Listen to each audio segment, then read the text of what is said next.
Est-ce que vous m'entendez bien? Oui. Oui, bon, Oui, ben, très parfait. bien. Écoutez, merci à tous de vous être connectés pour cet atelier organisé dans le cadre du réseau Noé, qui est consacré à la thématique énergie. Euh, pour que l'atelier se passe bien, se déroule bien, on vous demandera de bien couper vos micros et vos caméras. Donc je vois que c'est le cas, donc je vous en remercie. Je vais peut-être passer la parole dans un premier temps à Alexandre pour qu'il puisse vous présenter le réseau Noé et dans quel cadre il s'est organisé. Et on passera par la suite au déroulé concret de l'atelier. Ok. La prochaine slide. Donc, bonjour à tous. Donc, comme vous le savez, cet atelier est organisé par le réseau Noé. Je rappelle sur le réseau Noé. Donc, le réseau Noé est un réseau breton qui regroupe une trentaine d'acteurs Tu veux couper ça?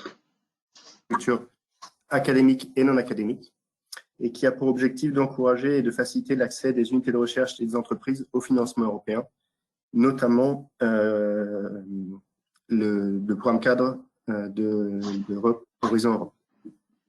Il est piloté par la région et il est co-animé par l'Agence régionale d'innovation BDI et la plateforme des projets européens.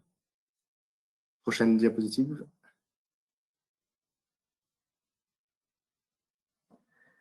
Donc, le lancement a été organisé, le lancement Bretagne, pardon, a été organisé autour de 13 ateliers thématiques qui s'étalent entre le 14 janvier et le 18 février. Vous avez pu déjà peut-être participer à certains. Si vous êtes toujours, il y a des ateliers la semaine prochaine et la semaine d'après, auxquels vous pouvez toujours vous inscrire, donc n'hésitez pas. Dans tous les cas, les ateliers sont enregistrés, donc vous pourrez les retrouver sur la chaîne YouTube du réseau Noé. Prochaine diapositive. Et donc, la conférence de clôture de ce lancement se déroulera le 19 février entre 16h et en fait 17h30 et a pour titre Horizon Europe, quel enjeu, quelle synergie. Et cette conférence de clôture va regrouper de nombreux témoignages et témoins de haute qualité, dont Jean-Éric Paquet, qui est le directeur général de la recherche et de l'innovation à la Commission européenne. Donc, ces slides vous seront donnés et vous aurez le lien pour avoir le programme complet et les liens d'inscription. Voilà, prochaine slide. Donc, juste pour terminer, cet atelier était organisé par un travail conjoint entre donc les 7 technopoles de Bretagne, Bretagne Développement et Innovation, l'UBS et la plateforme projet européen. Voilà, donc je passe la parole à Pierre, je pense. Alors, du coup, je vais demander à nos 3 témoins bénéficiaires de Horizon 20 d'allumer leur caméra, si c'est possible. Donc Yannick, Mircea et Erwan. Alors, je vois Jean, ouais, voilà, vous êtes là, je vous remercie. Je vais afficher plutôt les intervenants. Voilà. Caméra active, voilà. Voilà, juste pour vous préciser, en fait, je n'étais pas censé présenter l'atelier. Notre présentateur a eu un petit souci, donc j'ai pas eu l'occasion de rencontrer les 3 intervenants. Je vous remercie d'être présents.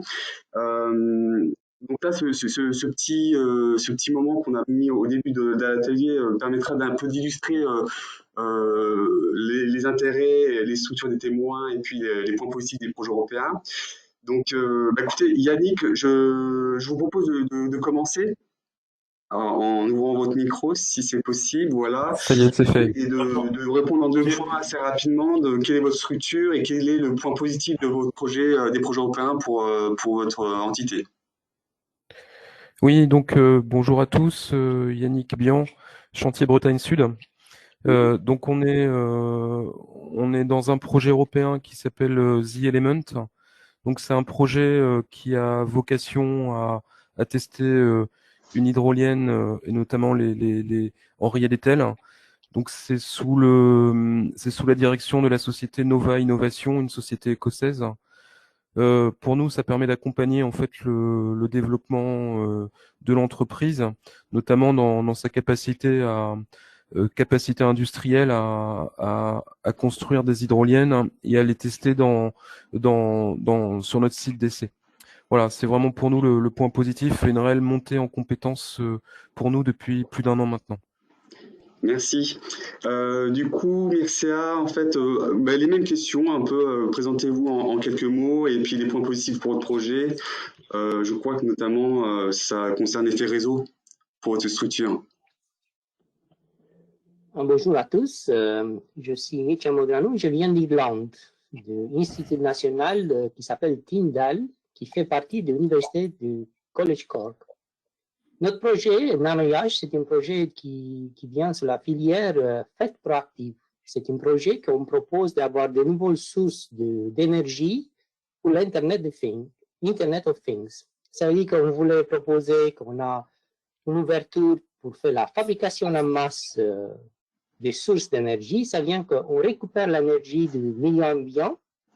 On utilise pour ça différentes sources d'énergie, mais en primaire, c'est l'énergie de radiofréquence qui va se passer au 4G jusqu'à 5G pour l'avenir.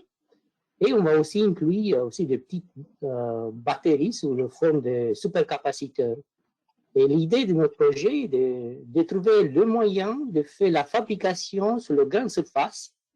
On dit grande surface, on va utiliser le pouce de silicium. On va utiliser une technologie qui n'est pas assez chère, qui permet de faire la fabrication en masse. D'accord. Monsieur Mircea, on présentera votre projet par la suite. Là, c'était juste présenter votre structure en quelques mots. Et du coup, Erwan, en quelques mots, votre structure. On passera au témoignage par la suite. Oui, bonjour, Erwan Nicolas. Je suis responsable de l'innovation chez Sabela. Donc Sabela qui conçoit et installe des hydroliennes. Donc Sabela a installé une hydrolienne, la D10, en 2015 dans le passage du Fondeur. Donc on est 25 employés basés à Quimper. Et puis on est impliqué sur 6 projets collaboratifs européens actuellement, dont 3 H2020. Donc le principal est Realtime qu'on présentera un petit peu plus loin. Et donc, effectivement, l'intérêt de ces projets-là, donc, sachant qu'on a un démonstrateur quand même assez important, c'est d'améliorer la voie vers le commercial, donc avec des chercheurs ou autres, notamment sur la partie fiabilité. D'accord. Réduire les coûts de maintenance et sur la partie, je dirais, diminuer les coûts globaux de production. Voilà. D'accord. Bon, merci de vous être présenté. Donc, on va pouvoir passer à la présentation globale d'Horizon Europe. Qui est assuré par Annabelle. Voilà, donc je vous demanderai à Annabelle d'allumer sa caméra. Donc merci Annabelle de vous être rendue disponible pour cet atelier. Désolé pour les petits contretemps de début de ce webinaire. Donc on n'a pas eu l'occasion de trop évoquer la présentation et je vous laisse commencer. Très bien. Donc je me présente, peut-être vous m'entendez bien ? Faudrait peut-être augmenter le son de votre micro. Alors, je vais me rapprocher au maximum. Donc, je m'appelle Annabelle Rondeau, je suis experte au comité de programme d'H2020 et maintenant d'Horizon Europe pour le cluster 5, le cluster qui s'occupe des énergies, entre autres. Et je suis également point de contact national énergie. Donc, je suis ravie d'être avec vous ce matin et je vous remercie pour l'invitation. Je vais vous présenter en quelques mots le programme donc Horizon Europe et plus particulièrement le cluster 5. Donc, slide suivante, voilà, slide après. Vous pouvez passer. Voilà, Horizon Europe, c'est la suite d'H2020. C'est le 9e programme cadre de l'Union européenne avec un budget très conséquent qui est de 95,5 milliards d'euros. Et ça, c'est sans la contribution de la Grande-Bretagne, puisque, comme vous le savez, la Grande-Bretagne a quitté l'Union. Donc, le programme a pris effet au 1er janvier 2021 et il va s'achever en 2027. Comme tous les autres programmes cadres, il est sur une durée de 7 ans. Slide suivante. Alors, les 4 objectifs de ce programme sont, d'une part, de renforcer les bases scientifiques et technologiques de l'Union, de stimuler sa compétitivité, y compris celle de son industrie, et de concrétiser les priorités politiques stratégiques de l'Union qui s'incarnent à travers le Green Deal, à travers le plan de relance européen, pour ne citer que ces dernières initiatives politiques. Et enfin, c'est de contribuer à répondre aux grandes problématiques mondiales, qu'elles soient sanitaires, climatiques, environnementales. Ouais, slide suivante. Alors, le programme se structure en 3 grands piliers, plus un pilier couché qui est dédié à l'élargissement en fait de l'Europe, c'est-à-dire qu'il s'agit de, il faut aider en fait les régions peu performantes en matière de RI à participer au programme. Le pilier 1 et pilier 3, c'est des appels ouverts. Le pilier 1 n'a pas vraiment changé par rapport à Horizon 2020, à part quelques instruments, enfin, certains instruments qui ont disparu mais qui ont été réabsorbés par le pilier 3. Je ne vais pas m'appesantir sur le pilier 1.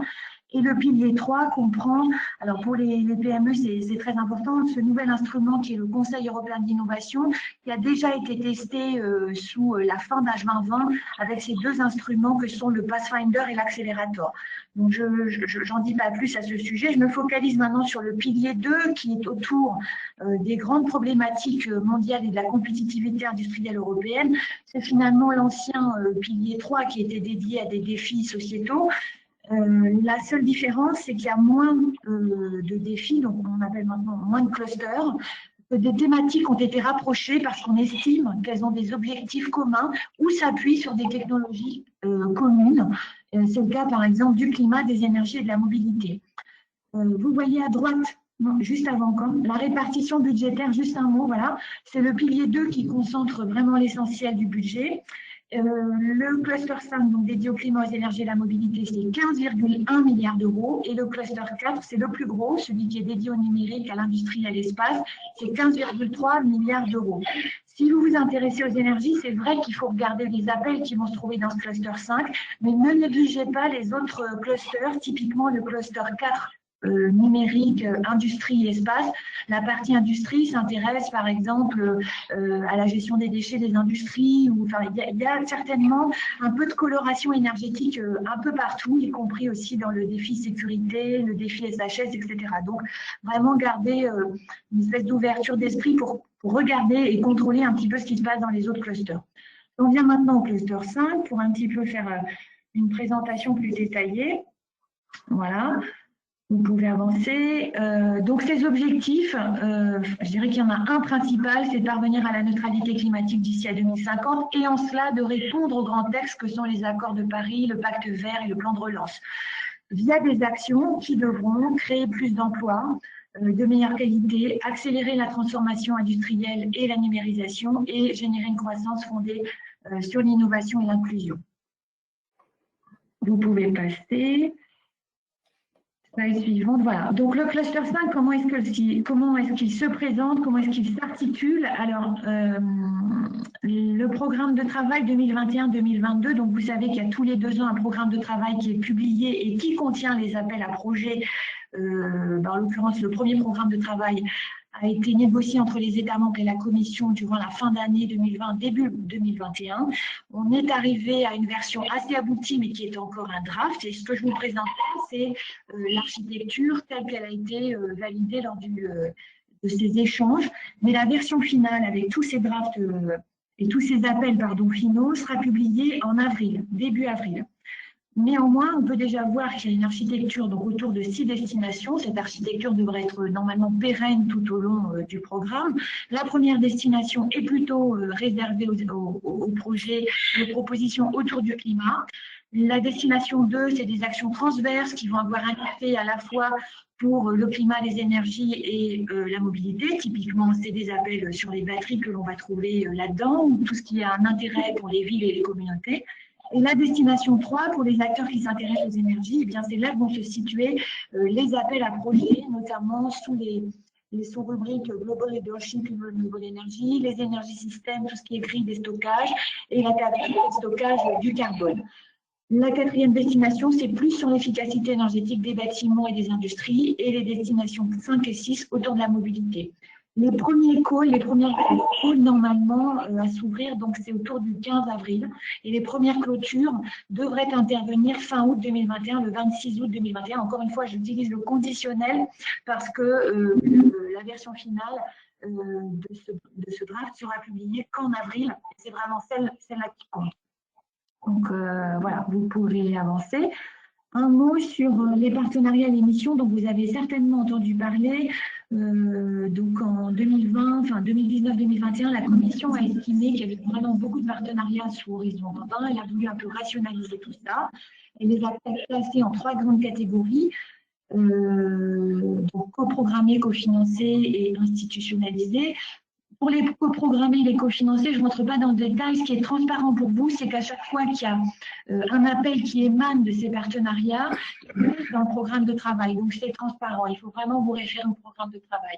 Ce qui est peut-être plus délicat pour vous, c'est tout ce qui est sur l'hydrogène et qui concernait la GE hydrogène que vous avez peut-être connue. C'est un programme de travail à part, en fait. Donc, vraiment, pour les acteurs qui s'intéressent à l'hydrogène, consulter le programme de travail dédié à Clean Hydrogène qui devrait aussi sortir certainement en avril-mai avec son lot d'appels à projets. Ce qui ne veut pas dire qu'il n'y a pas d'appel qui ne concerne pas l'hydrogène dans le cluster 5, mais tout ce qui est par exemple production d'hydrogène, ça va être dans Clean Hydrogène.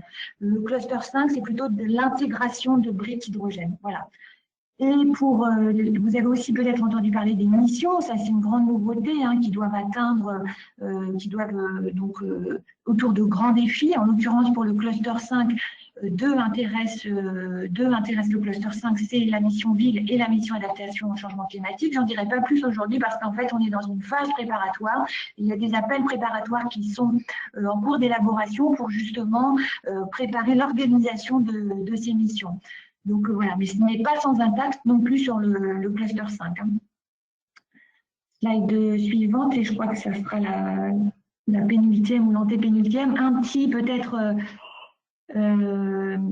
petit exercice pratique pour que vous compreniez vraiment comment décrypter les appels. C'est très important lorsque vous rechercherez des appels à projets sur le site de la commission de bien comprendre comment ils s'articulent. Donc ils sont toujours écrits de la même façon. Le premier mot est réservé au programme, en l'occurrence ici c'est Horizon, mais ça pourrait être LIFE, ça pourrait être le fonds d'innovation, je ne sais quoi d'autre comme programme. Le deuxième acronyme est dédié au cluster, en l'occurrence le cluster 5. La troisième information concerne la date de l'appel, en l'occurrence 2022. Puis ensuite, vous avez l'abréviation de la destination. Là, ici, c'est la destination 1, donc destination climat.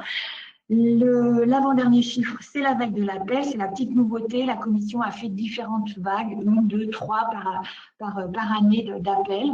Et le dernier chiffre correspond au numéro de l'appel, en l'occurrence du numéro 2. Voilà, donc c'est important que vous sachiez décrypter ça pour ensuite faire vos recherches ou mieux comprendre. Slide suivante. Où trouver des informations utiles? Alors, au cours de la discussion que nous aurons ensuite et des échanges, j'en dirai peut-être un peu plus, mais la Commission européenne, évidemment, c'est votre premier site de référence avec les appels dessus.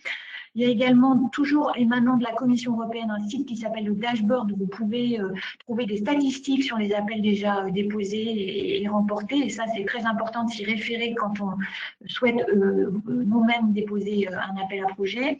Les projets financés, c'est aussi sur Cordis où là, vous avez des fiches par projet financé très détaillées. Et ce site relaie également les événements.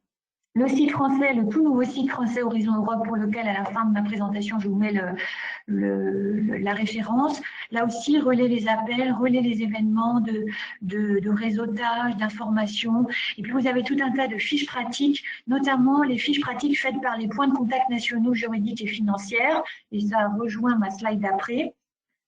C'est-à-dire que pour vous aider, vous avez tout un arsenal de gens que l'on appelle les points de contact nationaux qui, une fois les programmes de travail publiés, sont là pour vous aider à décrypter les appels, à trouver pourquoi pas des partenaires. Ils organisent aussi des événements auxquels il est quand même très intéressant de participer pour mieux comprendre l'appel, parce que souvent des gens de la commission sont invités, ou pour faire du réseautage. Donc là, je vous ai mis les adresses mail des clusters PCN Énergie et PCN Juridique et Financier, avec une référence sur l'ancien site, donc Horizon 2020. Pourquoi? Parce qu'en fait, ce réseau est en renouvellement et que d'ailleurs, on recrute en ce moment des nouveaux points de contact nationaux à l'occasion du nouveau programme Horizon Europe. Voilà. Dernière slide, elle vous indique en fait l'événement de lancement Horizon Europe au niveau du ministère de l'Enseignement supérieur, de la Recherche et de l'Innovation. Les informations ne sont pas encore tout à fait connues. Vous les aurez sur le site horizoneurope.gouv.fr. On sait simplement que cet événement devrait se tenir sur une quinzaine de jours en mars 2021 avec la commission, des experts évaluateurs, des témoignages aussi de gens qui ont déposé et remporté des appels. Voilà, je m'arrête là. Merci Annabelle pour cette présentation très intéressante. Ce que j'ai oublié de préciser au début de la réunion, c'est qu'on vous avez la possibilité de poser des questions via le chat de cet outil. Le chat, c'est la petite icône en haut à droite où on peut écrire aux différents participants. Donc là, pour l'instant, on n'a pas de questions, Annabelle, parce que je n'avais pas forcément précisé aux intervenants. Ce que je propose, c'est qu'on passe au premier témoignage qu'on avait prévu. Donc Hervé, si tu as la main.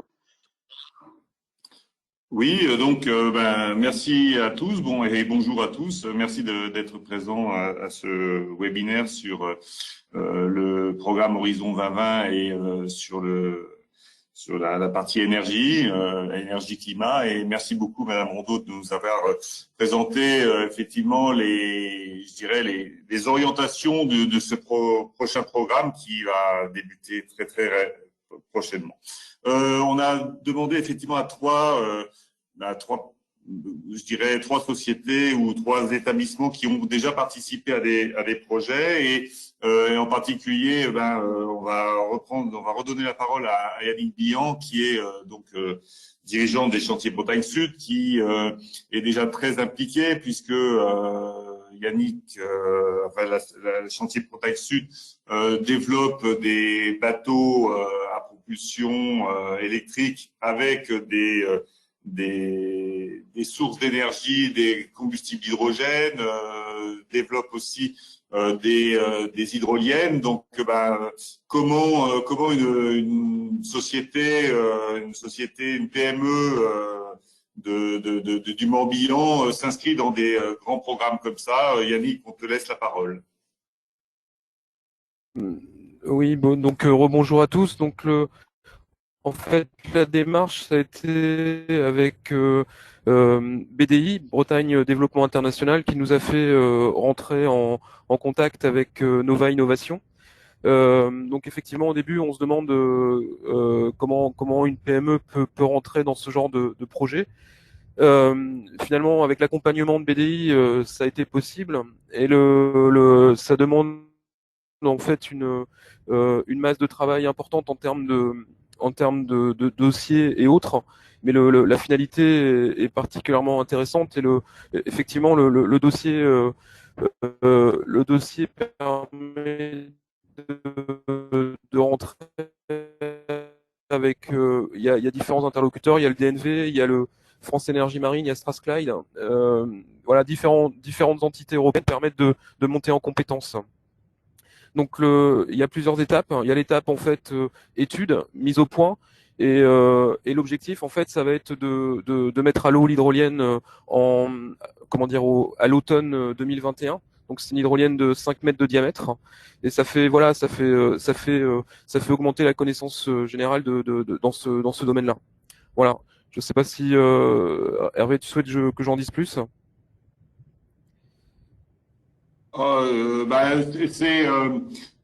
Oui, je pense que c'est intéressant, surtout pour les personnes qui sont présentes, qui écoutent.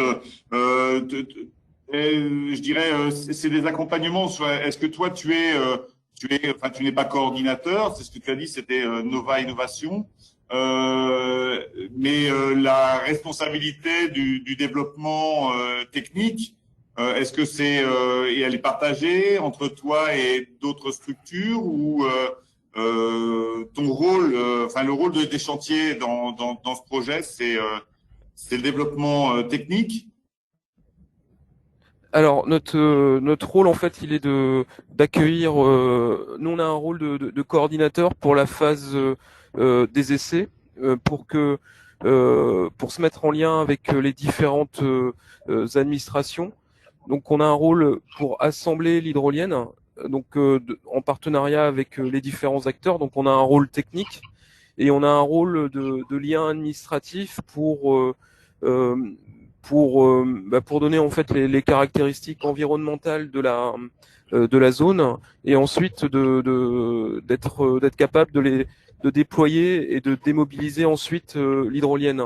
Donc on n'a pas un rôle technique de conception dans ce projet. On est un des maillons qui permet de tester en conditions réelles l'hydrolienne. Donc effectivement, ça permet de continuer à caractériser le site et à avancer sur la problématique de performance des hydroliennes. Lors de la préparation, tu as dit à Olivier, j'ai rejoint la première division. Le fait de participer à des projets européens. Oui, tu peux préciser ce que tu entendais par la première division. C'est que ça permet effectivement de monter en compétences et d'arriver à discuter avec des acteurs internationaux, alors que qui permettent vraiment d'avoir un échange technique et scientifique avec les différents acteurs. Donc effectivement, ça permet d'être au fin fond de la Bretagne et d'arriver à être en contact avec les acteurs internationaux dans le domaine de l'énergie. Et sans ces projets européens, on n'y arrive pas, quoi. Voilà. Et donc une question, c'est le temps que tu y dédies, parce que tu es chef d'entreprise, donc j'imagine tu as la gestion du quotidien, et puis des projets de cette ampleur, c'est quand même beaucoup d'investissement. En tant qu'individu et gérant d'entreprise, comment tu mets tes équipes dans le projet? Ça mobilise en fait 3 personnes à temps plein, une personne pour la partie administrative et 2 ensuite pour les discussions avec les interlocuteurs des différentes entreprises européennes, et une autre personne qui gère en fait tout le dossier administratif pour autoriser l'hydrolienne à être mise en place dans la zone d'essai. Donc globalement, c'est une équipe projet de 3 personnes avec le besoin de coordination qui est important, mais on arrive effectivement, ça permet aussi de structurer l'entreprise dans son développement. Très bien, moi je te remercie. Si des personnes ont des questions auprès pour poser à Yannick Billon sur comment une PME montre sa capacité à rejoindre l'Europe et à innover sur le territoire breton. Et pour l'instant, il n'y a pas. Peut-être qu'on peut avancer avec le. Oui. Pour l'instant, il n'y a pas de questions, Hervé. Je te propose éventuellement, Annabelle, est-ce que vous avez une réaction par rapport au témoignage, ou est-ce que vous voulez préciser des choses? Oui, je veux bien dire un mot. En fait, c'est vrai que là, on voit un succès et c'est tout à votre honneur. Je ne sais pas si vous avez déposé tout de suite et vous avez gagné tout de suite, si vous étiez à votre premier coup d'essai ou s'il a fallu un peu insister. Mais c'est vrai que quand on se plonge un peu dans le dépôt de projets européens, on peut trouver au début les choses un peu complexes avec ces règles. Règles contraignantes et pas évident. Il y a des règlements qui font des centaines de pages, etc. Mais ce qu'il faut retenir, c'est que ces règles, en fait, elles sont établies, et ça va être le cas pour Horizon Europe. Là, maintenant, elles vont sortir en avril. Peu ou prou, quelques évolutions par rapport à H2020, mais elles seront pérennes sur les 7 années du programme. Il n'y aura pas de changement. Donc, en cela, imaginons que vous déposiez, que vous ne soyez pas accepté, il faut au moins capitaliser, j'allais dire, sur l'acquis par rapport à toutes ces choses, ce savoir-faire en termes de dépôt de projet, hein, d'expertise, de montage de projet, parce que ça sera la même chose quand vous voudrez redéposer un projet, et vous aurez l'occasion de redéposer un projet parce qu'il y a toujours des appels d'une année sur l'autre similaires à des thématiques qui peuvent vous intéresser. Donc ça, c'est important. Peut-être un petit message d'espoir ou de légèreté, c'est que les personnes qui ont déposé des projets avaient un maximum de 70 pages, et bien là, ça sera 45 pages le maximum pour les actions d'innovation et de recherche et d'innovation, donc les RIA et les IA, et 30 pages maximum pour les CSA.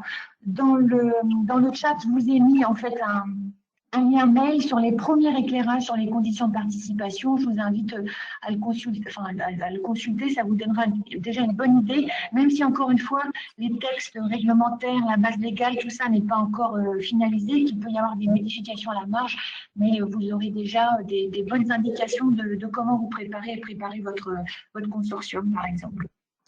Très bien. Du coup, on a une question pour notre témoin ou même peut-être pour vous. Quelle est la complexité de trouver des bons consortiums pour les coordinateurs ou pour ces programmes?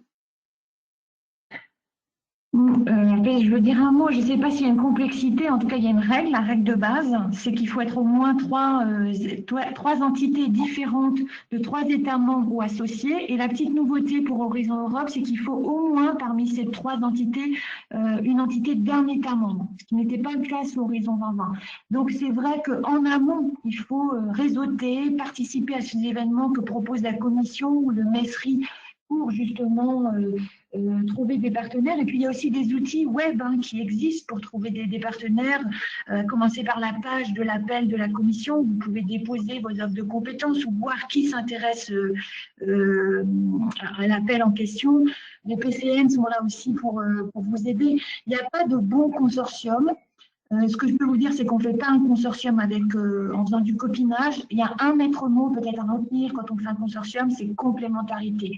Il faut que chaque acteur apporte sa brique à l'édifice et que le tout soit un tout cohérent où chacun a vraiment un rôle à jouer.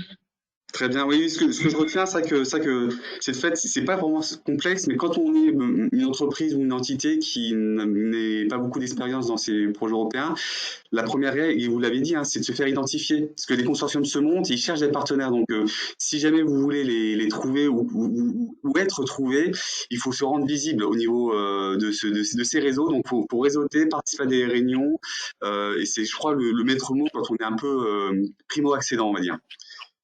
Une dernière question et on passera au deuxième témoignage, Hervé, si tu veux. Oui, bien sûr. Une question sur est-ce qu'il existe un partenariat franco-français, Belgique, Indonésie? Ou est-ce qu'un partenariat franco-belgeo et indonésien est possible?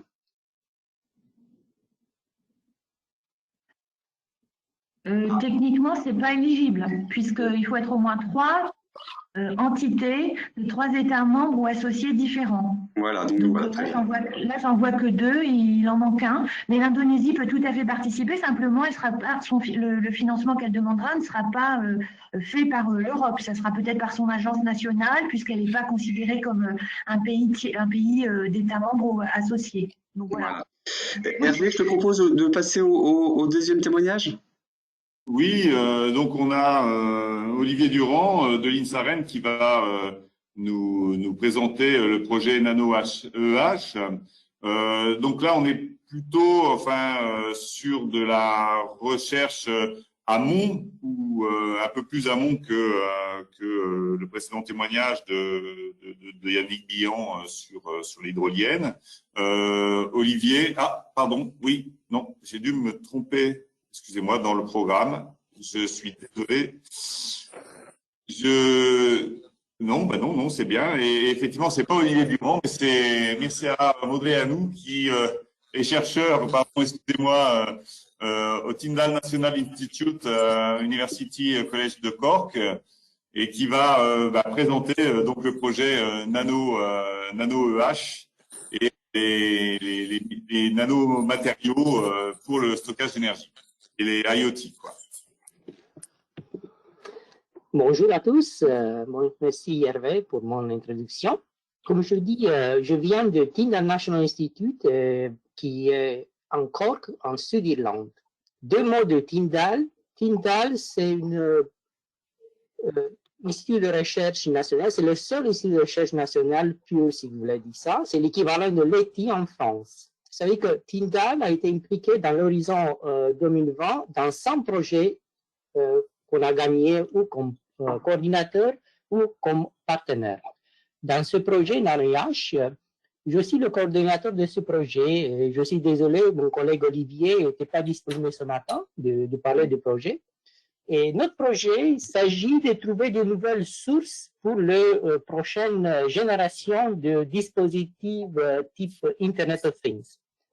Un des problèmes de l'industrialisation 4.0, comme on dit ça, la prochaine révolution industrielle, c'est qu'on a besoin de réseaux de senseurs qui sont autonomes du point de vue énergie. C'est-à-dire que ce n'est pas le temps d'aller changer la source, la batterie de ce système. Ce type de système doit être des systèmes sans fil, des capteurs ou des senseurs, comme vous voulez dire ça, doit être autonome. C'est-à-dire que nous, on propose une thématique ici, utiliser le nanomatériau pour faire de petites energy harvesting, qui a aussi la possibilité d'avoir le stockage sous la course. La différentielle, c'est pour l'avenir, pour avoir un bon développement de cette thématique, tu as besoin de le faire moins cher et de le faire, si tu veux, en grande masse, en grand volume. Et pour faire ça, la différence dans notre projet est de proposer de le faire sur la plateforme silicium. Et on va utiliser différentes sources d'énergie, la radiofréquence, lumière ambiante, la chaleur. Et c'est pour ça qu'on a 10 partenaires de 4 pays. Ici, dans notre projet, on a fait un bon mélange entre le partenaire académique, on a 5 partenaires académiques et on a 5 compagnies. Dans les 5 compagnies, on a une grande compagnie qui est Thales. En réalité, c'est Thales Research and Technology qui vient dans notre projet. Et on a 4 PME. De mon expérience, je lui dis que construire un bon consortium, ça commence aussi d'avoir une très bonne idée de notre projet. Il faut préparer d'avance 3 ou 4 mois pour construire ou développer un projet pour répondre à l'appel d'offres. Et ça peut prendre un peu de temps. Quand tu es coordinateur, tu vas faire la plupart du travail en réalité. Et c'est plus simple, il y a des fois, d'être partenaire. L'idée ici est d'avoir trouvé le consortium qui répond aux besoins du projet. Ça veut dire qu'il y a deux côtés, que tu réponds aux mots-clés qui sont dans l'appel d'offres. Et deuxième chose, il faut voir que le partenaire, on a l'expertise qui est reconnue, qui peut démontrer qu'ils sont très actifs dans le domaine. On a, comme on dit, le track record dans le domaine et qui sont complémentaires dans notre projet. Ça veut dire qu'il faut éviter d'avoir des duplications d'efforts dans le projet que vous proposez. Bien sûr, il y a certaines activités qui peuvent être aussi récupérées par un certain partenaire s'il y a un problème avec un autre partenaire. Mais grosso modo, il faut faire attention que chaque partenaire a un rôle qui est bien différencié dans le projet. Dans ce cas-là, vous voyez qu'on a impliqué Tyndall ici comme académique, on a aussi INSAREN, l'Institut Photon, qui est participant dans ce projet sur la partie académique. Tyndall, on va développer le nanomatériau sur la plateforme. Notre collègue d'INSAREN vont venir avec de nouvelles idées sur les cellules solaires, par ce cas-là. On a aussi l'Université de Bologna qui sont actifs sur la partie Energy Harvesting, sur le système de type Rectena qui fait la récupération d'énergie de radiofréquence.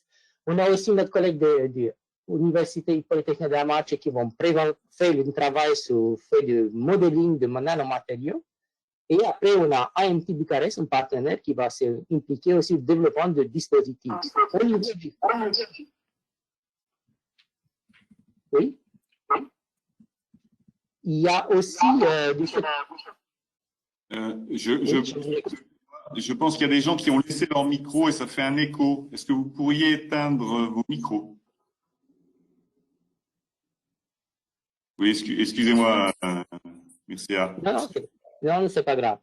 Dans ce cas-là, comme je dis, on a une grande industrie, on a Thales, que vous connaissez très bien. On travaille avec Thales Research and Technology, qui est un ancien partenaire de Tyndall d'une vingtaine d'années.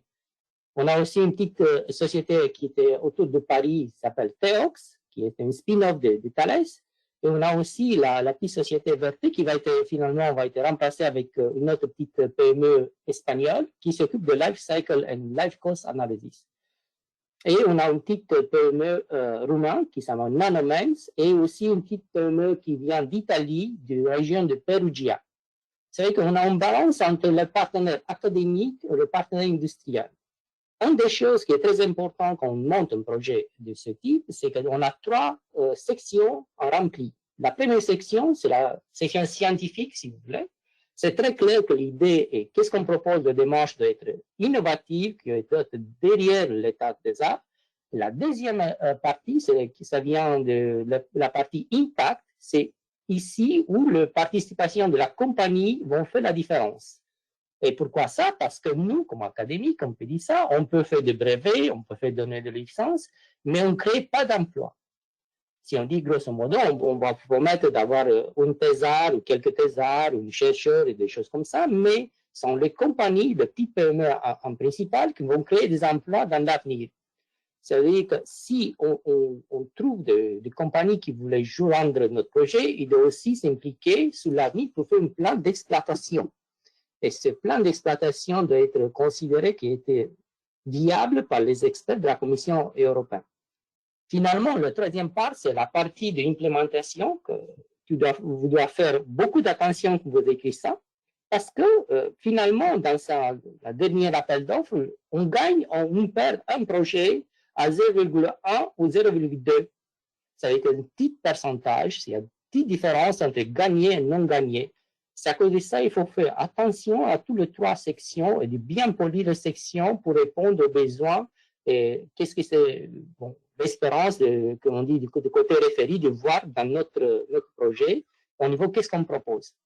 C'est ça que je veux dire que faire un projet européen, ça prend du temps. Deuxième chose que j'ai oublié de dire, c'est faire votre réseau, si tu veux développer dans le temps, parce que dans ce projet, par exemple, j'ai des partenaires que je travaille d'une vingtaine d'années.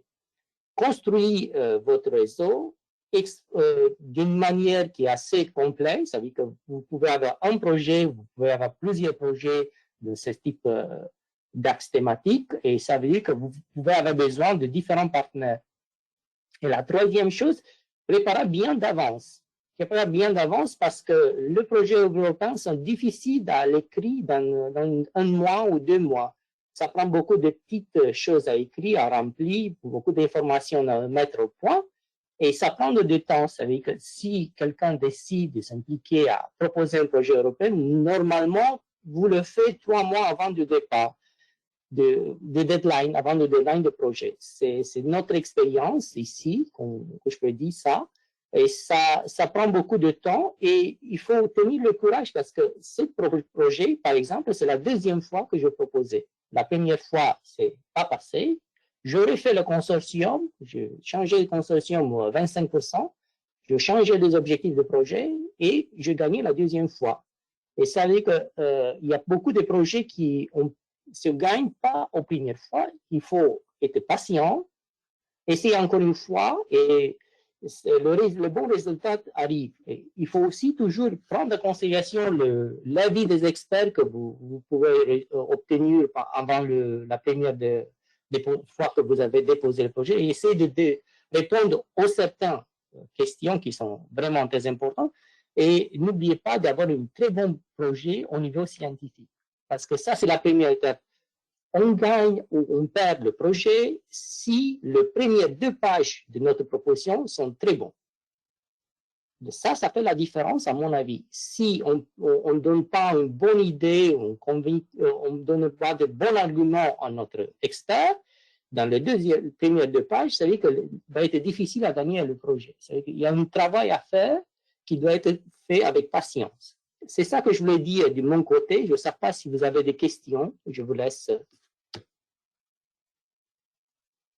Merci beaucoup pour ce très beau témoignage. Effectivement, c'est la cohérence d'un bon sujet avec un bon consortium et je dirais une présentation du projet très clair qui fait que effectivement vous avez un taux de succès peut-être, enfin une bonne réussite à la candidature. Est-ce qu'il y a des questions qui sont à poser à M. Movreanu? Alors, il y a une question qui a été posée tout à l'heure pour une PME concernant le montage financier. Est-ce que vous avez rencontré des difficultés d'interprétation entre les règles de participation européenne et la législation française?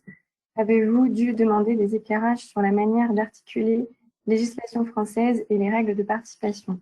C'est peut-être plus une question pour l'intervenant d'avant ou Madame Andou. Ou qui pourrait être posée en finale, puisqu'il y a aussi le témoignage de Sabella qui est une PME. Peut-être on pourra la poser tout juste après.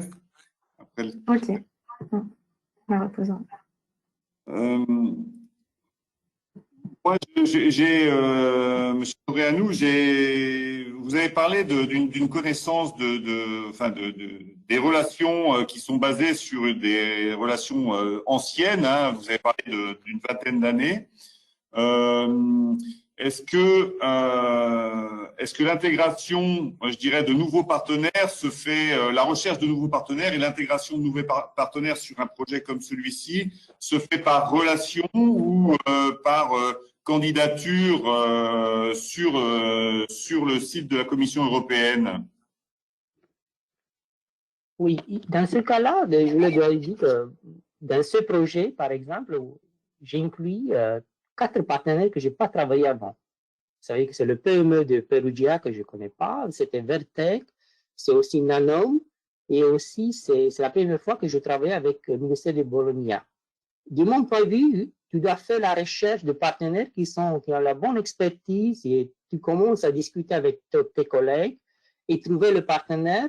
Et après, il faut que tu discutes avec le partenaire et voir si l'objectif de ce partenaire s'aligne bien avec l'objectif du projet.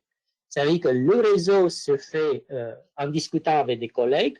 Je n'ai pas fait de recherche sur la site de la Commission européenne parce que déjà, j'ai une bonne pool de partenaires qui sont disponibles, mais je cherche toujours de trouver de nouveaux petits PME qui peuvent s'inclure dans ce type de projet européen. La raison pour que je fais ça, parce qu'un petit PME ne peut pas s'engager sur plusieurs projets européens. Ça peut poser un petit problème pour le PME d'entrer dans plusieurs projets européens. Par contre, j'ai vu des PME français qui sont dans 2 ou 3 projets européens. Ce n'est pas un souci finalement. Et quand je dis que fait la bonne connaissance des partenariats, c'est-à-dire que quand on participe, par exemple, ce n'est pas le moment pour dire ça, aux conférences, aux trade fairs, aux discussions avec notre partenaire européen, il faut toujours faire attention pour l'avenir s'il n'y a pas de partenaire qui vient avec une expertise qui peut être intéressant pour développer de nouveaux projets européens. Ça veut dire qu'avoir un bon réseau, c'est bon, il faut le maintenir, mais il faut le développer. C'est-à-dire que si tu restes avec un certain numéro de partenaires, une vingtaine d'années, et tu ne fais pas le nécessaire que chaque année tu introduis des nouveaux partenaires dans un consortium, ça peut poser des soucis. C'est mon point de vue, mais je ne dis pas que c'est le mot plus parfait à faire les choses. Oui, un bon réseau, une curiosité sur les entreprises de votre secteur d'activité, sur les laboratoires. Entre laboratoires, vous avez déjà, vous, les congrès où vous participez, vous échangez, mais auprès des entreprises, effectivement, c'est de bien faire de la veille sur les technos, quoi. Est-ce que pas d'autres questions? Nous pouvons proposer à Monsieur Nicolas Erwan de nous faire part de son expérience, que Sabella a de l'expérience de déposer des projets européens, puisqu'il y a de nombreux projets, et en particulier autour de Real Tide. Monsieur Nicolas Erwan. Oui, bien, bonjour. Donc, effectivement, nous, on est impliqués aujourd'hui sur 3 projets européens. Donc, sachant qu'effectivement, Real Tide, c'est, je dirais, notre plus gros projet européen. On est partenaire. Et puis 2 autres projets où on a des participations mineures, où on a été appelé en tant, je dirais que spécialiste hydraulicien pour compléter un projet. Et puis bon, c'est toujours intéressant effectivement de suivre ou de faire avancer certains sujets tout en ayant une implication assez légère. Donc le projet Realtide, donc on l'a monté on a déposé la proposition en 2016, donc c'était une proposition en un seul stage. Et ce projet a démarré en janvier 2018. Alors pourquoi un tel écart? C'est que en première approche, notre projet a été mis sur liste d'attente et on a été rappelé 1 an après pour nous proposer de lancer le projet. Donc voilà, ça arrive aussi qu'on puisse être rattrapé jusqu'à 1 an en fait après le dépôt de projet quand on est sur liste d'attente. Et donc c'est un projet qui à l'origine devait durer 36 mois qu'on a prolongé de 9 mois, donc il durera 45 mois jusqu'à octobre de cette année, pour un budget de 5 millions d'euros, donc pour laquelle nous on a à peu près 850 000 euros, et tout ça subventionné à 100% parce qu'on est dans un financement de type recherche innovation, donc RIA, donc qui vise des TRL, je dirais maximum de 5. Et puis les IA, on peut aller jusqu'à 7, 8, voire 9. Et les financements ne sont pas les mêmes. Et donc là, c'est subventionné à 100% pour les partenaires privés et publics, pour les deux. Donc on est dans un petit consortium par rapport à d'autres, sur les autres projets sur lesquels on est 7 partenaires, avec un leader qui est le Bureau Veritas, l'Université d'Édimbourg, des Espagnols Ener Océan et Ingeteam, et puis effectivement l'Ifremer, qui nous accompagne également. Donc l'objectif du projet pour nous, c'était, ça présente plusieurs intérêts, donc déjà d'identifier les principaux modes de défaillance des hydroliennes. Donc là, on a pu s'appuyer sur principalement deux compagnies, donc le Bureau Veritas qui est certificateur, donc qui a des outils pour faire ce genre de choses, et également Ingeteam qui est un opérateur opération et maintenance sur des parcs éoliens. Donc ça nous a permis aussi de voir comment dans l'éolien ces sujets étaient traités pour l'appliquer à l'hydrolien, de voir si nos modèles finalement de fiabilité d'ANDEC étaient cohérents par rapport à ces technologies qui sont déjà dans la phase commerciale et industrielle. Aussi développer des solutions avancées de monitoring pour les éléments critiques, donc notamment le développement de capteurs spéciaux pour nos pales qui sont composites et qui sont dans le milieu marin. Donc ça, c'est la petite société Ener Océan qui a travaillé dessus, et puis avec Ingeteam qui connaît aussi les capteurs qui viennent sur les éoliennes. Donc c'est toujours intéressant de pouvoir comparer à d'autres domaines. Et un troisième point, c'était la connaissance et la représentation fine des conditions environnementales complexes qu'on retrouve dans les milieux à fort courant. Donc là, on s'est appuyé sur l'expertise de l'Université d'Édimbourg, qui avait déjà travaillé sur ce type de projet, qui a déjà aussi des bassins d'essai là-dessus. Donc là, l'idée, c'était d'aller faire une modélisation fine. Donc, nous, on connaît les courants, on a des modèles de vagues, mais toute la partie turbulence, qui a un impact assez important sur la fatigue de nos pièces, c'était un domaine inconnu. Donc, dans le traitement des données qu'on a pu mesurer, l'Université d'Édimbourg a pu nous apporter son expertise là-dessus. Donc nous, on est leader d'un work package, qui est la partie design innovant. Donc dans ce projet aussi, ça nous a permis de définir notre pale de nouvelle génération, donc un prototype, et de la tester sur un banc de test. Donc voilà les apports donc ça nous aide concrètement, ça nous aide à avancer dans notre programme de développement et d'innovation. Donc très intéressant, tout en ayant effectivement un subventionnement à 100%. Donc et puis un partenariat assez très compétent dans ce dont on avait besoin. Donc voilà pour la présentation du projet. D'accord. Une des questions qui se pose, c'est, donc Sabella, c'est Ifremer, vous devez quand même bien vous connaître, puisque on est sur le Finistère. Est-ce que la région Bretagne est intervenue? On parle de support, d'accompagnement. Est-ce que vous avez bénéficié Je dirais pas sur ce projet-là, sur d'autres vecteurs de financement. Oui, on est accompagné également par la région Bretagne, mais pas sur celui-ci. En fait, ce qui s'est passé, c'est que sur notre programme initial, qui était le projet d'Hélice, on avait en partenaire le Bureau Veritas et l'Ifremer. Donc d'où cette idée qui a émergé de monter un projet plus conséquent avec eux. Et donc on a sollicité, par connaissance également, on connaissait la société OneTech, qui est une personne qui est basée à Bruxelles et qui est bien bien au fait de tous ces montages de projets et puis des attentes de la Commission européenne, et qui, lui, nous a ramené d'autres partenaires, en fait. Donc, c'est comme ça que s'est monté le consortium, au final, pour faire cette proposition. Et puis, voilà, on retrouve des gens qui sont aussi assez habitués à ce genre d'exercice. Donc, l'Université d'Édimbourg et la société OneTech qui avaient déjà une expérience assez conséquente sur le montage de projets H2020. Donc, c'est aussi comme ça qu'on apprend. C'est dans un premier temps, nous, on a la chance, si vous voulez, d'être un acteur. Il y a eu quelques projets, je dirais, qui concernaient l'hydrolien. Il n'y a pas beaucoup d'acteurs hydroliens. Donc, forcément, on est appelé aussi par les consortiums et ça nous permet de monter en compétence sur la rédaction de ce type de dossier. Hervé, il y a une question dans le chat concernant ce projet. Est-ce que les résultats seront publics ou diffusés? Alors, il y a une partie, en fait, on choisit au départ. C'est-à-dire qu'en fait, quand on soumet la liste livrable, on choisit effectivement s'ils sont publics ou confidentiels. Donc, il faut qu'il y ait une majorité de livrables publics, mais certains peuvent rester confidentiels entre la commission et le consortium. Donc, c'est intéressant parce que c'est vrai que l'idée globale, de toute façon, c'est que c'est un financement européen, donc il faut que ça fasse avancer le secteur. Donc, d'où l'importance de bien le mentionner aussi dans le dossier et puis de le valoriser dans les livrables et qu'on diffuse un certain nombre de livrables sur les méthodologies, sur tout ce qui ne porte pas à confidentialité. Par contre, sur un des Work Packages, nous, on va travailler un petit peu sur les nouvelles technologies qui vont permettre d'améliorer nos machines et notre vision là-dessus.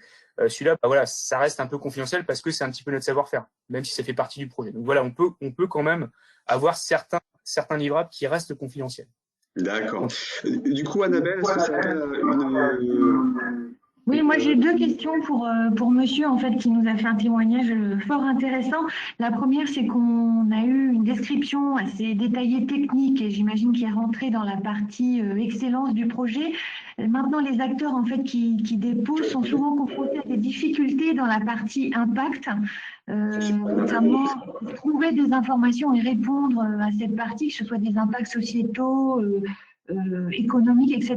Est-ce que pour vous, ça a représenté une difficulté et comment est-ce que vous avez répondu à cette partie impact qui pose des problèmes? Alors, je sais que par exemple, pour notre domaine, il y a plusieurs rapports de la Commission européenne en fait, qui paraissent annuellement sur justement le développement des énergies renouvelables, notamment l'hydrolien, qui en fait partie, sur lequel ils ont une sorte de feuille de route, aussi un état de l'art, de la vision qu'en a la Commission européenne. Donc, il y a plusieurs rapports. Donc, on s'est appuyé sur ces publications pour développer justement et adapter les impacts de notre proposition en s'appuyant effectivement sur les lignes directrices de ces documents qui sont un peu la vision de la Commission européenne par rapport à un secteur. En fait. Et c'est important ces rapports parce que du coup, on peut aller directement là où ça marque, je dirais, l'attention des experts qui vont regarder le dossier. En fait. D'accord, oui, c'est une très bonne démarche. J'avais une autre question, si je puis me permettre. Alors vous êtes quand même sur un marché, vous le dites vous-même, un peu de niche, avec pas forcément, vous connaissez un peu tous dans la communauté, mais est-ce que vous avez fait, avant de déposer ce projet, un peu un état de l'art des projets qui seraient similaires à celui que vous vouliez déposer, notamment toujours dans H2020, parce qu'on sait que la Commission rechigne quand même à financer 2 fois les mêmes projets ou des projets similaires. Je dis ça notamment par rapport aux outils que propose la Commission, notamment que sur le site internet Dashboard ou Cordis, où vous pouvez avoir justement toutes ces informations. Est-ce que vous avez fait un peu ce travail d'état de l'art où vous connaissiez déjà finalement et vous saviez que votre projet était formateur et apportait un plus par rapport à l'existant? Alors c'est vrai qu'en 2016, on ne l'a pas fait parce qu'il y avait, je dirais, pas tant que ça de projets qui étaient sortis sur ce sujet-là. Maintenant, on le fait aussi parce qu'on voit des projets qui sont sortis par nos concurrents, donc on va voir aussi un petit peu ce qui se fait, notamment parce que les livrables sont toujours intéressants à regarder, parce qu'il y a certains ça vaut toujours le coup d'aller voir sur Cordis quel était le partenariat, quels étaient les livrables attendus et puis les objectifs du sujet. Puis ça aussi, d'aller voir Cordis, c'est toujours intéressant parce que ça permet de voir sur des thématiques précises qui correspondent par exemple à notre domaine, quel était le partenariat et éventuellement d'aller rechercher des partenaires pour un autre montage. Exactement. Les compétences qui sont affichées sur ce type de partenariat. Donc c'est un peu de veille, on fait plutôt de la veille sur ce type d'outils, effectivement. Exactement, c'est une bonne démarche. Et une autre info en fait sur les exigences d'école, effectivement, comme on le disait tout à l'heure, les exigences d'école sont très élevées parce que effectivement la Commission européenne s'appuie sur des experts qui sont vraiment des experts du domaine. Ils en ont beaucoup. Donc effectivement, il y a une exigence technique et puis justement une exigence sur la réponse à des problématiques de l'Europe qui sont vraiment très attendues dans les rapports, dans les soumissions. Et ce qui est quand même intéressant, je dirais, dans la part H2020, c'est qu'une fois que le dossier est dur, une fois qu'il est soumis, c'est-à-dire la commission, nous, l'impression qu'on a, c'est que c'est très concentré sur le contenu technique délivrable. Sur la partie financière, c'est quand même relativement souple, même s'il faut conserver effectivement pas mal toutes les justifications, mais je dirais que par rapport à d'autres programmes, c'est vraiment le contenu technique et je dirais l'expertise et ce qui peut sortir pour le secteur qui est vraiment regardé à la loupe. La partie financière, je dirais, un peu plus souple. Et ça, c'est intéressant pour des programmes de R&D et pour aussi des sociétés privées. Est-ce que je peux dire juste un mot par rapport aux experts évaluateurs? Oui, oui. Oui. En fait, ce qui est important, c'est d'avoir à l'esprit que l'expert évaluateur qui va lire votre projet, il est certes expert de votre domaine, mais peut-être pas aussi pointu que vous. Donc, il faut toujours essayer d'être le plus pédagogue possible et de prendre un peu votre expert par la main lorsque vous rédigez votre projet. Et cet expert évaluateur, lorsqu'il évalue votre projet, il a pour guideline le call que vous-même auquel vous avez répondu. Il n'a ni plus ni moins. Donc, c'est très important évidemment, de bien lire le call quand vous répondez, mais de ne pas extrapoler, de ne pas interpréter des choses que vous voudriez y voir pour pouvoir mettre vos technos. Et vraiment, le prendre au pied de la lettre, ce texte. Si c'est must, c'est must. Si c'est should, c'est should. Et tout à l'heure, le témoignage précédent insistait sur le fait que dès les 2 premières pages du projet, votre expert a déjà une idée de votre projet. Je dirais même que ça commence dès le résumé, c'est-à-dire c'est la chose que vous rédigez en dernier, c'est 2000 signes, mais c'est le paragraphe que l'expert évaluateur va lire en premier. Donc soignez-le et évoquer dès ce résumé les 3 critères qui sont les critères d'évaluation, à savoir en quoi votre projet est excellent, en quoi il répond à tel ou tel impact et comment, avec telle démarche et consortium et mise en œuvre, vous allez y répondre. C'est vraiment très, très important de soigner ce résumé. Merci beaucoup à Madame Rondeau pour ces explications sur les experts. Et on aura peut-être une autre question qui avait été posée tout à l'heure et à laquelle vous pourrez peut-être répondre à Monsieur Nicolas par rapport à la législation. Pendant le montage financier, est-ce que vous avez rencontré des difficultés d'interprétation entre les règles de participation européenne et la législation française? Alors, je ne suis pas sûre de bien comprendre la question. Est-ce que ça fait référence aux aides d'État dans ce cas-là? Horizon 2020, comme c'est un programme dont l'argent vient de l'Union européenne et que l'Union européenne n'est pas un État, ça ne pose pas de souci. Il faut avoir en tête, c'est que le panachage, par exemple, de subventions Horizon 2020 avec des aides nationales est possible, pourvu que le bénéficiaire en fait, soit en conformité avec les règles d'attribution de chaque subvention. Ce ne sont pas les mêmes entre H2020 et les agences nationales. Et plus généralement, effectivement, la loi dont le respect du droit à la concurrence. Mais évidemment, il n'est pas possible de se faire rembourser 2 fois le même coût, que ce soit par le même subventionneur, si je puis dire, ou 2 différents. Je ne sais pas si ça répond à la question, mais voilà. Voilà, moi, je compléterai effectivement. Moi, comme on est impliqué aussi sur des projets qui sont financés par du FEDER, donc via des interrègles, effectivement, sur ces problématiques-là, effectivement, le H20 est beaucoup plus simple. Il n'y a pas de conflit, en fait, alors que dans les interrègles, très complexe, là, notamment, comme vous le disiez, au niveau des aides d'État. Parce que c'est des opérateurs nationaux. Le FEDER, c'est les régions qui opèrent. Donc, c'est des opérateurs nationaux. C'est là toute la différence. Et effectivement, là, les aides d'État rentrent en jeu. Tout à fait. Et donc, effectivement, sur un H2020, les problèmes de ce type-là sont négligeables. Enfin, il n'y a pas de souci particulier là-dessus. C'est beaucoup plus simple. Effectivement, comme vous le disiez, ça vient de l'Europe directement. D'accord, très bien. Merci. On parlait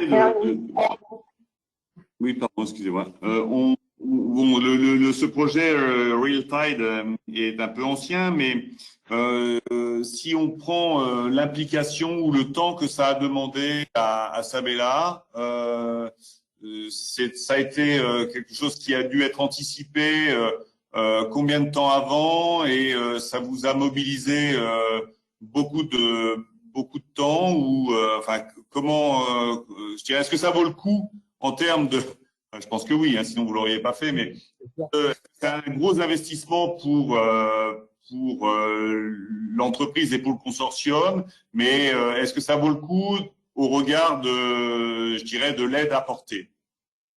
Oui, tout à fait. Oui, non, enfin, c'est un investissement, je dirais, par rapport à, pour moi, celui qui a le plus gros investissement, c'est le leader de la proposition. Nous, on était effectivement partenaires, donc bon, ça nous a pris du temps, mais je dirais que le leader, c'est vraiment un temps complet pendant 2-3 mois, je pense, facilement.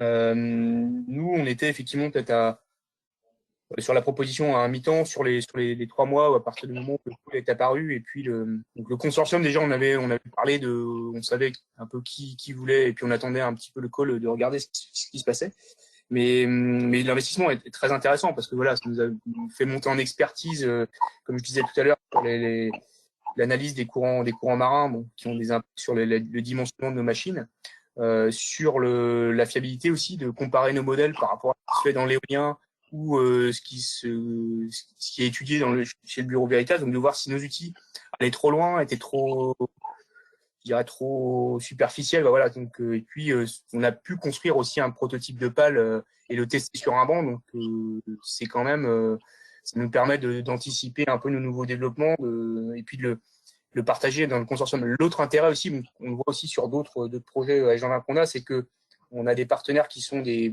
concurrents, hein, mais ça permet aussi de décloisonner un petit peu, parce que tout n'est pas confidentiel, et puis ça permet de voir un peu ce que font les autres, et puis d'en discuter aussi de manière informelle quelquefois dans les réunions qui se passent en présentiel. Donc, ce qui nous amène à une question aussi qui a été posée. Est-il pertinent de soumettre un projet comme coordinateur si on n'a pas participé à d'autres projets en tant que participant avant? Alors, c'est sûr que le chemin est long. Après, on peut se faire aider, comme nous, on a une société qui s'appelle OneTech, justement, qui sont spécialisés. Donc, on retrouve des gens qui sont aussi spécialisés dans le montage de projets européens. Après, ils ont plus ou moins de réussite, mais je pense que ça peut se faire. Et puis, bon, c'est vrai que c'est un travail je dirais, de longue haleine quand même. Il faut avoir aussi, je dirais, une idée assez précise déjà de qu'est-ce qu'on veut faire avancer. Enfin, il faut que ce soit sur la feuille de route de l'entreprise, et après d'essayer d'adapter justement cette feuille de route au call, en fait, pour rentrer dedans. Mais je pense qu'il faut avoir une ligne directrice vers laquelle on veut aller, et puis essayer de l'adapter au call qui sera, en fait.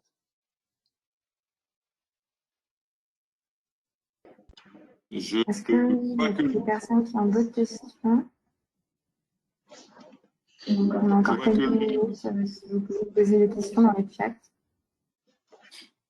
Oui, on est bientôt à la fin. Peut-être un conseil en reprenant Madame Rondeau. Et est-ce que vous avez tous un conseil, les témoins, auprès de ces personnes qui pourraient déposer des projets et dans le domaine de l'énergie, puisque on est à 3 mois maintenant de l'ouverture du programme Horizon 2020. Est-ce que vous êtes en recherche de partenaires? Est-ce que, voilà, si vous avez une remarque ou un conseil à apporter sur ce lancement?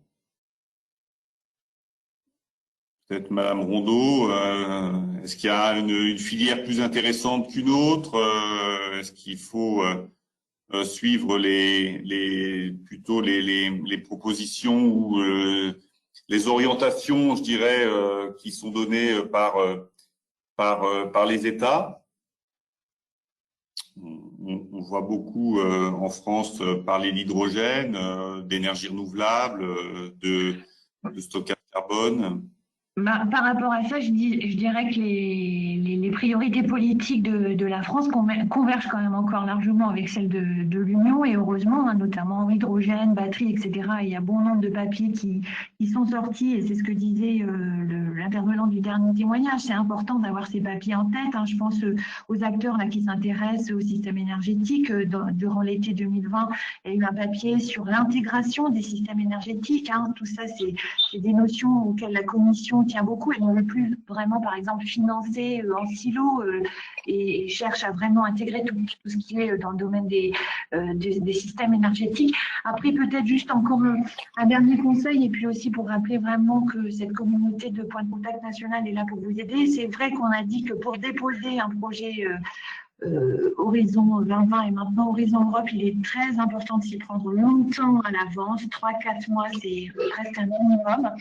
Et sachez qu'en fait, il est toujours intéressant de commencer par rédiger peut-être un papier de cadrage court de 2 pages dans lequel vous commencez à décrire un petit peu votre consortium, en quoi chaque partenaire va être une brique indispensable à la réalisation des objectifs du projet, et de répondre aux grands critères d'évaluation en quelques lignes, en quoi votre projet va être excellent, en quoi il va répondre à tel ou tel impact et avec quelle organisation en interne pour justement aboutir à la réalisation. Et ce papier de cadrage de 2 pages, vous pouvez tout à fait le faire lire aux points de contact nationaux concernés par votre thématique, en l'occurrence énergie, et ça vous donnera déjà, vous aurez déjà une première idée ou un avis, en tout cas extérieur, pour savoir si vous êtes dans les clous ou pas par rapport à l'appel à projet. Madame Rondeau, une question qui me vient en vous entendant. Est-ce qu'il y aura qu'une seule soumission ou c'est un programme, enfin on voit sur 7 ans? Quelle est la périodicité parce qu'on voit bien que 3 mois, c'est peut-être difficile pour certaines entreprises ou établissements d'envisager un dépôt de projet pour avril. Quelle est la périodicité à laquelle on peut imaginer déposer des projets à l'Europe? C'est vrai que là, les premières clôtures interviennent en août, donc ça concerne une petite partie des appels, mais je crois que malheureusement, il y a des appels, par exemple, tout ce qui est système énergétique, il y a une partie des appels 2021 qui sont concernés, mais ensuite, il y en a d'autres qui se clôturent. C'est vraiment par vague, hein, je vous l'ai dit, il y a 2 ou 3 vagues par an. Donc, les prochains se clôturent fin septembre, ensuite, il y en a en décembre. Donc, c'est assez étalé, en fait. Là, c'est vrai que les premiers arrivent très vite et on a très peu de temps, finalement, pour y répondre, 3 mois, mais c'est une petite minorité qui est concernée. Ensuite, je pense qu'effectivement, pour le prochain programme de travail, donc 2023-2024, j'espère qu'on aura un petit peu plus d'anticipation. Là, on est vraiment au pas de charge pour terminer les négociations et faire en sorte au moins que le programme de travail soit publié en avril, et on espère qu'il sortira en avril. Est-ce que Yannick Billan est toujours avec nous? Est-ce qu'il Hervé? Oui. Oui. En fait, il est quasiment 10 heures. Ce que je te propose Oui, éventuellement. termine. Voilà, c'est un petit mot de conclusion pour clore ce webinaire. Tout d'abord, un grand merci aux témoins qui ont partagé avec nous leur expérience et leur vécu par rapport à ce type de financement. Un grand merci à Annabelle Rondeau pour sa présentation qui nous a vraiment éclairé sur ce qu'allait devenir Horizon Europe et sur ses précieux conseils. Merci à tous d'être présents pour ce webinaire.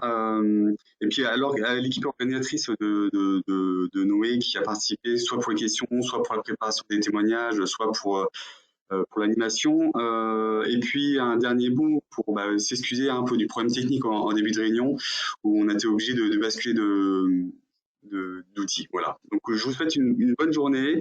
Et si jamais vous avez des questions, les deux derniers points que je souhaitais aborder, c'est un, on vous enverra la présentation, que deux, on vous enverra le lien d'enregistrement de webinaire, donc vous allez pouvoir le revisionner. Et puis, on vous enverra un petit questionnaire de satisfaction si jamais vous souhaitez être contacté, si vous avez vous souhaitez déposer des projets européens ou avoir des questions ou avoir un entretien. Vous allez pouvoir nous communiquer vos adresses et puis on vous recontactera pour faire un petit point sur ces points-là. Donc, écoutez, je vous souhaite une bonne journée. Et puis, voilà, c'est la fin de ce webinaire. Merci beaucoup. Merci. Merci. Merci, au revoir. Au revoir.